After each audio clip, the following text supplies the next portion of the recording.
এই গরমে ঝাল তেল ঝাল মশলা বেশি কিছু খেতে ইচ্ছাও করে না, হালকা পাতলা খেতে ইচ্ছে করে। কিন্তু যদিও বা আমি এসেছি সেই কারণে তো মা হালকা পাতলা কিছু করবে না, তার জন্য সজনের শাক ভাজা করেছিল, আর তার সাথে করেছিল এঁচোড়ের তরকারি, আর তার সাথে ছিল চিকেন কষা।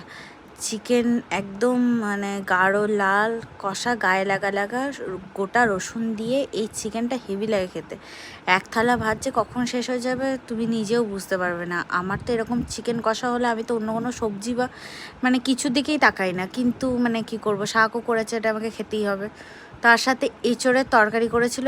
এই এঁচোড়টা হচ্ছে আমাদের গাছের এঁচোড়, তো আমার জন্য অর্ধেকটা রেখে দিয়েছিল যে আমি যেদিন আসবো সেদিন আবার এঁচোড়ের তরকারিটা করতো। হাফ মারা আগের দিন রান্না করে খেয়েছিল। তো এঁচোড়টা প্রচণ্ড বড় ছিল, মানে একটা বড় কাঁঠালের সাইজেরই এঁচোড় হয়ে গেছিলো।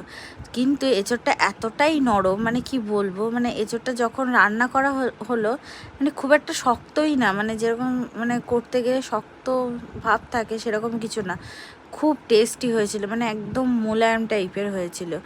আর তোমাদের কার কার চিকেনের কোন পিস ভাল লাগে? আমার তো এই চর্বির পিস আর স্টমাক, এই দুটো পিস পেলে আর কিছুই মানে চাই না। মানে দুটো চর্বির পিস থাকলে আমি তো চর্বির পিস দুটোই আগে নিই।